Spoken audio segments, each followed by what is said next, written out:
주신 하나님의 말씀은 마태복음 16장 23절에서 24절까지의 말씀입니다. 마태복음 16장 23절에서 24절까지의 말씀입니다. 신약성경 28쪽에 있습니다.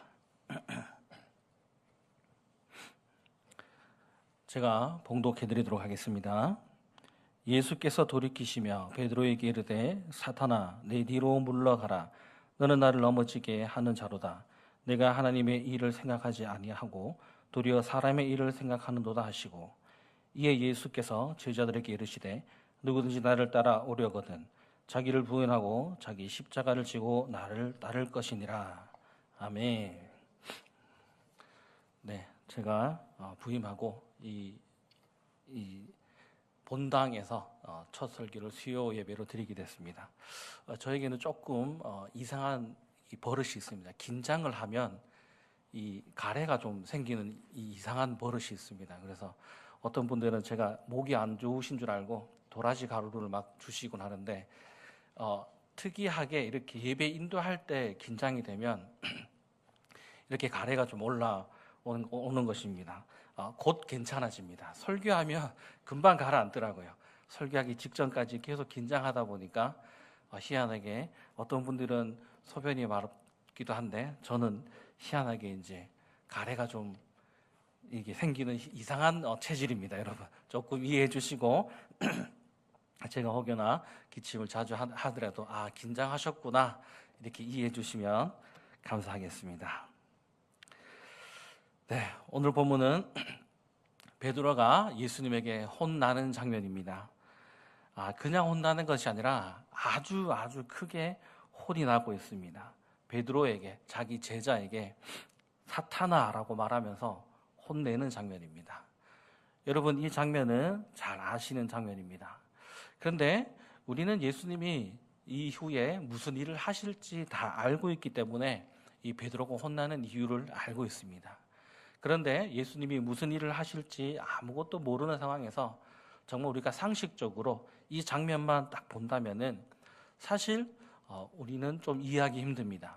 베드로는 예수님의 제자이고, 제자인 베드로는 당연히 예수님이 붙잡혀 간다는 소식을 들으면 어느 누구라도 제자는 스승을 지키기 위해서 목숨을 내놓기도 할 것이고 또 싸우기도 할 것입니다. 정말 사랑하는 스승님을 위해서 당연히 저항할 수 있습니다. 그런데 오늘 우리가 이 장면을 볼 때 우리의 상식으로 봤을 때는 예수님이 자기를 지켜주겠다고 하는 이 베드로를 혼내는 장면을 보면 우리는 이해할 수가 없습니다. 우리는 당연히 지켜야 될 것인데 오히려 예수님은 그런 베드로를 혼내고 있습니다. 우리는 빈말이라도 나를 지켜준다 그러면 우리는 칭찬하고 마음이 든든해질 것입니다. 저 제자가 나를 지켜주려고 하는구나. 혹여나 그 마음이 가짜일지라도 우리 앞에서 자신을 지켜주겠다는 그 모습을 보면 한편으로는 기분이 좋을 수도 있을 것입니다. 그러나 예수님은 그 누구에게도, 제자 그 누구에게도 이야기하지 않았던 사탄아 내 뒤로 물러가라 라고 크게 꾸짖었습니다. 왜 그런 꾸짖음이 있었는지 오늘 우리 한번 이 본문을 통해서 그 의미를 알아보도록 하겠습니다. 오늘 본문 사건 바로 전에 보면은 마태복음 16장 16절에 보시면은 예수님이 묻습니다. 사람들이 나를 누구라고 하느냐라고 했을 때 여러 가지 대답이 나왔고, 그래서 예수님이 또 묻습니다. 그러면 너희는 나를 누구라고 하느냐? 너희는 나를 어떻게 보느냐라고 했을 때 베드로가 정답을 이야기하고 있습니다. 시몬 베드로가 대답하여 이르되 주는 그리스도시요 살아계신 하나님의 아들이시나이다 라고 정답을 이야기했습니다. 그리고 예수님이 그에 대한 대답을 바로 17절에 하십니다. 예수께서 대답하여 이르시되 바요나 시몬아 내가 복이 있도다. 이를 내게 알게 한 이는 혈육이 아니요 하늘에 계신 내 아버지시니라 라고 이야기하고 있습니다. 베드로가 칭찬을 받고 또 베드로가 예수님을 알아보게 한 것은 베드로의 능력이 아니라 바로 하늘에 계신 하나님께서 베드로에게 예수님이 누구이신지를 알게 하셨다는 겁니다. 그리고 오늘 본문이 이어지는데 이건 떨어져 있는 사건이 아니라 붙어 있는 사건입니다. 분명히 칭찬을 받은 베드로입니다. 잘했다. 그거를 알게 하신 이는 하나님이고 너는 그 하나님의 것을 알고 있구나라고 칭찬을 받았는데 오늘 본문에서 바로 혼이 납니다. 그 어떤 일이 있었냐 그러면 바로 예수님께서 이제 붙잡혀서 자기가 죽을 것에 대해서 이야기하고 있습니다. 그러니 제자들 그리고 베드로는 화들짝 놀라면서 22절에 이렇게 얘기하고 있습니다. 베드로가 예수를 붙들고 항변하여 이르되 주여 그리 마옵소서 이 일이 결코 죽게 미치지 아니하리이다. 우리가 알고 있는 너무나 당연한 반응인 것입니다. 그런데 여기에서 베드로의 태도에 약간의 문제가 있습니다. 항변하여라고 하는 것은 무례하게 이야기하는 것을 말합니다. 쉽게 우리가 알게 쉽게 얘기하자면 예수님 그러면 안 되죠 라고 이렇게 얘기한 것이 아니라 안 됩니다 예수님. 우리로 하여금 조금 격하게 어쩌면 약간의 비속어가 섞여 있을 수도 있을 만큼 무례하게 예수님을 붙잡고 항변하고 있습니다. 왜일까요? 지금 베드로는 예수님이 없으면 안 되는 존재입니다. 베드로에게 예수님이 어떤 것일까요? 우리 또한 이렇게 표현합니다. 내 인생에 예수님이 없으면 안 됩니다. 그런데 베드로가 이야기했던 그것과 우리가 고백하는 것은 조금 다른 의미로 볼 수 있습니다. 이 당시에 이스라엘은 로마의 식민지였습니다. 많은 사람들이 메시아를 기다리고 있습니다. 우리의 표현으로 좀 더 쉽게 말하자면 많은 사람들이 이 로마로부터 독립시켜줄 독립군 대장, 새로운 이스라엘을 만들어낼 어떤 왕을 기다리고 있는 것입니다. 지금 이스라엘은 왕이 있지만 로마의 지배를 받는 왕이고 지금 이스라엘 백성들이 기다리고 있는 왕은 이 모든 것을 물리치고 우리가 꿈꾸던 다시 한번 이스라엘이 회복시켜서 독립된 하나의 나라를 기다리고 있습니다. 베드로도 그러한 마음을 가지고 있습니다. 메시아를 기다리고 있다고 하는 것은 바로 이런 능력자를 기다리는데 베드로가 예수님을 보니 예수님의 기적과 예수님을 향해 많은 사람들이 모이고 또 예수님이 행하는 일을 보니 아, 이 사람은 정말 메시아구나. 여기서 베드로가 바라봤던 메시아는 이 사람은 정말 힘이 있는 사람이구나. 능력이 있는 사람이구나. 많은 사람들을 모아서 군대를 만들 수 있는 사람이구나 라고 바라보았던 것입니다. 그러니 베드로는 어떻게 예수님을 바라보았습니까? 하나님의 일을 하는 메시아가 아니라 자신들의 욕망을 이루어주고 자신들의 정치적인 꿈을 이루어줄 수 있는 사람으로 예수님을 바라보고 있는 것이죠. 그러니 예수님이 죽어버린다면 베드로는 자기의 꿈을 이룰 수 없습니다. 베드로가 가졌던 꿈은 무엇일까요? 바로 예수님의 능력을 이용해서 자기가 개국 공신이 되어서 다시 한번 이스라엘이 독립하여 일어났을 때 예수님 옆에서 좋은 자리에 앉아서 자신의 정치적 꿈을 이루고자 하는 것인데 그 하나의 희망이 바로 예수님에게 있습니다. 그런데 베드로는 그런 예수님만 바라보고 왔던 것이죠. 분명히 베드로는 예수님이 누구인지 알고 있었고 예수님의 능력을 알고 있고 두 눈으로 똑똑히 보았습니다. 그런데 그 능력과 그 기적들과 표적들은 무엇을 위해 예수님이 가지고 있습니까? 바로 십자가에 올라가기 위해서입니다. 십자가에 올라간다고 하는 것은 하나님의 일을 하기 위해 예수님이 오신 것을 예수님이 이야기하고 있지만 베드로는 그런 예수님의 능력을 보고 하나님의 일이 아니라 사람의 일을 보고 있는 것입니다. 그렇다면 베드로만 그런 생각을 가졌을까요? 아닙니다. 제자 모두가 이와 같은 마음으로 예수님을 바라보고 있습니다.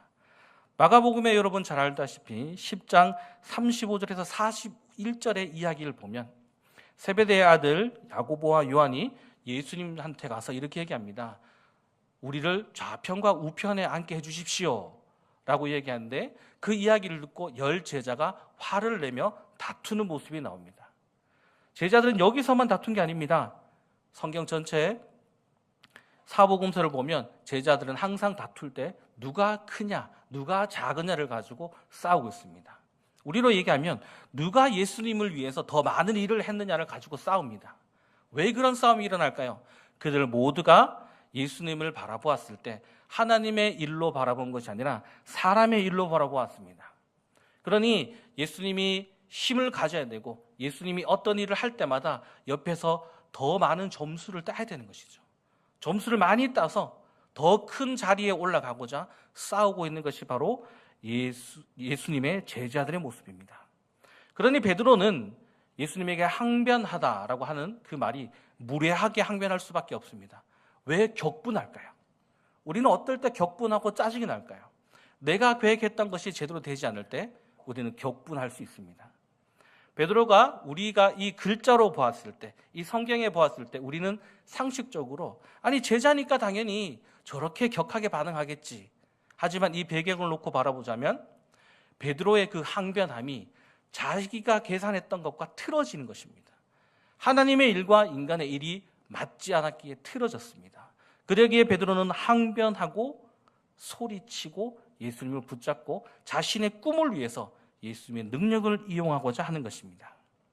그래서 오늘 본문에서처럼 예수님이 이렇게 얘기합니다. 하나님의 일을 생각하지 아니하고 도리어 사람의 일을 생각하는도다 라고 이야기하고 있습니다. 그렇다면 하나님의 일은 무엇일까요? 오늘 본문에 나와 있듯이 24절에 이렇게 말씀하고 있습니다. 이에 예수께서 제자들에게 이르시되 누구든지 나를 따라오려거든 자기를 부인하고 자기 십자가를 지고 나를 따를 것이니라. 십자가를 지고 따르다는 것은 무엇일까요? 우선 자기를 부인하는 것을 이야기하고 있습니다. 십자가를 진다라고 하는 것은 자기를 부인한 것과 같은 의미로 이 본문에서 사용하고 있습니다. 자기를 부인한다. 우리 성경에 너무 잘 나와 있습니다. 여러분 너무너무 잘 알고 있는 주일학교 때부터 끊임없이 들었던 이야기가 있습니다. 예수님이 광야에서 시험 받았던 일이죠. 어린이 찬송가 요즘은 없어졌지만 어린이 찬송가에도 있지 않습니까? 돌을 떡으로 제가 갑자기 그 기억이 나지 않습니다. 죄송합니다. 제가 노래를 너무 못하기 때문에 돌을 떡으로 만들고 물을 포도주로 만들고 이런 여러 이제 어린 찬송가에 있듯이 이 세 가지 시험을 가만히 보면 예수님이 하나님을 위해서 무엇을 하는가를 볼 수 있습니다. 우리 잘 알고 있는 시험이 있죠. 돌을 떡으로 만들어 봐라 라고 하는 것이죠. 굶주립니다. 내가 너무 배고프니 네 배를 채워봐라. 근데 예수님은 할 수 있습니다. 하실 수 있는 분이죠. 능력이 있는 분입니다. 하지만 하지 않으셨습니다. 말씀으로 사탄을 이겨냈죠. 그리고 또 하나는 성전 꼭대기에서 뛰어내려 봐라. 그러면 천사들이 와서 수종 들지 않겠느냐. 그런데 그 위에서 뛰어내리면 많은 사람들이 예수님을 십자가에 못 박지 않을 것입니다. 천사들이 와서 수종든 모습을 보면 오히려 예수님을 진짜 신의 아들이라 생각하고 많은 사람들이 예수님을 숭배하고 순종하고 십자가에 올리지 않을 것입니다. 하나님의 일을 할 수 없는 것이죠. 그리고 세상의 모든 영광을 줄 테니 내게 절해봐라. 만약에 예수님께서 절을 했다면 하나님의 길, 십자가의 길이죠. 십자가의 길을 통하지 않고 세상 권세와 영광을 가질 수 있을 것입니다. 모두 예수님께서 쉽게 사역할 수 있고 자신의 능력과 힘으로 자신의 안위를 채울 수 있었지만 하실 수 있는 분이셨고 그분께서 하나님이셨지만 아버지의 뜻을 이루기 위해 십자가에 올라가셔야 되기 때문에 자신의 힘을 자기를 위해서 사용한 것이 아니라 하나님을 위해 사용하기 위해 하나님의 말씀을 가지고 그 사탄을 물리치셨습니다. 힘이 있지만 아버지의 뜻이 아니기 때문에 예수님은 자신을 부인하고 십자가의 길을 가실 수가 있는 것입니다. 오직 자신을 부인하고 하나님을 드러내기 위해 십자가의 길을 가셨습니다. 십자가를 통해서 하나님을 드러낸다는 것이 무엇일까요? 예수님께서 그 고통과 고난과 굶주림과 그 모든 멸시를 참으시고 십자가에 올라가셨기 때문에 우리는 그 십자가를 통해 하나님이 누구이신지, 하나님이 어떤 분이신지, 하나님의 사랑이 얼마나 대단한지를 바라볼 수가 있었던 것입니다. 만약 예수님께서 그 십자가의 길을 가지 않으셨다면 우리는 하나님을 온전히 바라볼 수가 없었습니다. 이처럼 예수님은 아버지를 드러내며 아버지가 어떤 분이신지를 나타내기 위해서 십자가에 올라가셨을 때 자기를 부인했습니다. 분명히 하실 수 있었지만 하시지 않으셨습니다. 하나님이 원치 않으셨기 때문이죠. 그런데 베드로는 무슨 일을 하나님께 요구했습니까? 사람의 일을 요구했습니다. 예수님의 능력, 분명히 저분이 어떤 분인지 알기 때문에 그 능력을 통해 나의 배부름을 위해서, 나의 안위를 위해서, 나의 명예를 위해서 예수님이 필요했던 것이지 예수님을 따라가는 자는 아니었던 것입니다. 바로 나의 욕망을 위해서 하나님을 그리고 예수님을 바라보았던 자가 바로 베드로이며 바로 제자들이었던 것입니다. 내가 옳고 그름을 가지고 다른 이들과 비교하기 바쁩니다. 내가 이것을 했고 내가 저것을 했고 내가 이것을 해서 더 많은 공로를 세웠고 내가 이것을 해서 하나님 앞에 더 많은 것을 드렸다는 것을 믿는 제자들끼리 서로 비교하였습니다. 그들의 목적은 무엇입니까? 내가 원하는 것, 내가 얻고자 하는 것이 바로 예수님에게 있었기 때문입니다. 우리도 마찬가지입니다. 우리도 하나님을 믿는다 하고 예수님을 믿는다 하지만 우리는 하나님의 길을 가기 위하여 하나님을 믿고 있습니까? 예수님을 따라가기 위하여 예수님을 믿고 있습니까? 우리는 때로 우리가 하나님이 나의 기도에 응답하시는 것을 알고 예수님께서 나를 붙잡고 있다는 그 사실을 알기에 혹여나 우리가 하나님의 길을 가기보다 하나님이 우리에게 요구하는 그 길을 가기보다 도리어 그 하나님을 이용해서 내가 원하는 것을 얻고자 하는 마음만 있지 않습니까? 분명히 성경에서는 하나님이 그리고 예수님이 말씀하십니다. 우리에게 구하라고 하십니다. 주시겠다고 하십니다. 그런데 우리가 요구하는 것만이 있고 하나님이 우리를 부르신 그 목적에 대해서 우리는 잊어버리고 있지 않습니까? 베드로가 그러했고 제자들이 그러했습니다. 분명히 그들은 예수님을 따라갔고 예수님이 부르셨지만 그들은 예수님의 능력을 보고 자신들이 원하는 것만 생각하고 하나님의 것을 생각하지 못하였습니다. 그러나 하나님은 그런 제자들과 베드로를 가만두지 않으셨습니다. 그들로 하여금 실패를 경험하게 하시고 십자가의 길을 가도록 만드셨습니다. 요한복음에 보시면은 22장 31절에서 32절까지의 말씀을 보시면 시몬아 시몬아 보라 사탄이 너희를 밀가부르듯 하려고 요구하였으나 그러나 내가 너를 위하여 내 믿음이 떨어지지 않기를 기도하였노니 너는 돌이킨 후에 내 형제를 굳게 하라. 이 장면은 예수님이 붙잡혀 가기 전에 다시 한번 얘기했을 때 베드로가 얘기합니다. 예수님, 그 일이 절대 예수님께 미치지 않습니다. 라고 했을 때 예수님이 이렇게 얘기합니다. 아니다. 너는 닭이 울기 전에 나를 부인할 것이다. 그런데 여기에서 32절에 내가 너를 위하여 내 믿음이 떨어지지 않기를 기도하였노니 너희는 돌이킨 후에 형제를 굳게 하라. 베드로는 실패합니다. 도망갔죠. 그리고 고향으로 내려가 제자들과 함께 물고기를 잡습니다. 부활하신 예수님이 나타나셨죠. 그리고 그들이 나갔을 때 베드로는 부끄러워서 예수님 앞에 쉽게 나오지 못합니다. 예수님이 부르죠. 그리고 묻습니다. 나를 사랑하느냐? 그런데 여러분, 우리가 상식적으로 생각해 보자면 드라마 같은 걸 생각해 보자면 부활하신 예수님이 나타났습니다. 베드로에게 갔습니다. 우리는 뭘 생각할까요? 복수부터 할 겁니다. 거봐라, 내가 얘기했지 않냐? 너 그럴 줄 알았어. 너 결국 요거밖에 안 되는 녀석이구나 라고 베드로를 책망할 텐데 도리어 예수님은 그를 용서하시고 내 양을 먹이라고 합니다. 오늘 이 읽었던 32절 말씀처럼 요한복음의 32절 말씀처럼 그 실패는 하나님이 일부러 열어놓으셨습니다. 왜 열어놓으셨을까요? 인간의 길은 결국 실패할 수밖에 없고 결국은 예수님을 바라볼 수밖에 없는 것으로 하나님이 그 실패를 인도하셨던 것이죠. 그리고 그 제자들은 어떤 일을 하였습니까? 사도 바울과 같이 복음 전파에 힘쓰며 하나님이 어떤 분이신가를 그들을 통해 전파하게 되었고 그들 또한 많은 사람들이 순교자의 길을 갔습니다. 그 순교자와 그 피 흘림을 통하여 하나님의 살아계심을 제자들의 모습을 통해 예수님을 바라보게 하시고 그 예수님을 통해 다시 하나님을 바라보도록 만드셨던 것입니다. 우리 또한 하나님께서 요구하고 계십니다. 십자가의 길을 가라고 요구하고 있습니다. 그렇다면 이 시대의 십자가의 길은 어떤 것일까요? 간단합니다. 하나님을 사랑하고 원수를 사랑하는 것입니다. 나의 것을 가지고 하나님 앞에 드러내고자 하는 것이 아니라 하나님에게 원수를 사랑하도록 힘을 달라고 기도하는 것이고, 하나님이 우리에게 요구하시는 것은 왜 우리에게 요구하실까 궁금했습니다. 왜 우리는 이 힘든 십자가의 길을 갈 수밖에 없는가?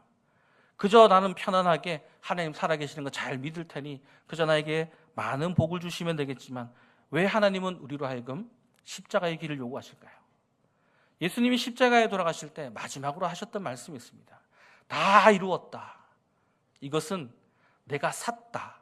혹은 내가 빚을 다 갚았다라는 뜻입니다. 원래 우리는 죄인입니다. 아무것도 아닌 존재들이죠. 벌레만도 못한 자라고 표현하기도 합니다.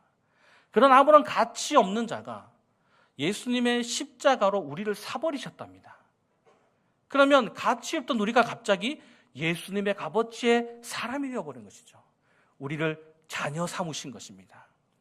예수님이 하나님의 자녀로서 아버지의 뜻을 이루고 자기의 것을 내려놓고 하나님의 뜻을 쫓아갔던 것처럼 우리를 자녀 삼으셨던 것은 우리에게 복 주고자 하는 것입니다. 무슨 복을 줄까요? 하나님의 일을 할 수 있는, 하나님의 율법을 따라갈 수 있는, 하나님이 원하는 사람이 될 수 있는 복을 우리에게 주신 것입니다. 그러니 우리를 가만두지 않으십니다.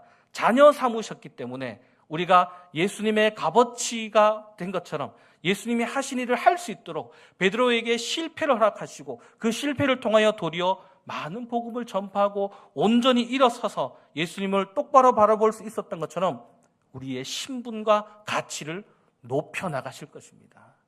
그리고 우리에게 요구하십니다. 십자가를 지고 따라오라고 말합니다. 예수님이 말씀으로, 하나님의 말씀으로 이겼습니다. 하나님이 주신 능력으로 사탄을 이겼습니다. 베드로는, 그리고 제자들은 예수님의 능력으로 자기의 욕망을 만족시키려 했지만 예수님은 하나님의 말씀과 능력으로 아버지의 뜻을 이루고자 싸웠습니다. 여러분에게도 요구하고 있습니다. 십자가를 지고 따라오라고 말씀하고 있습니다. 수많은 선택과 결정과 넘어짐과 절망과 슬픔과 눈물이 있을 수 있습니다.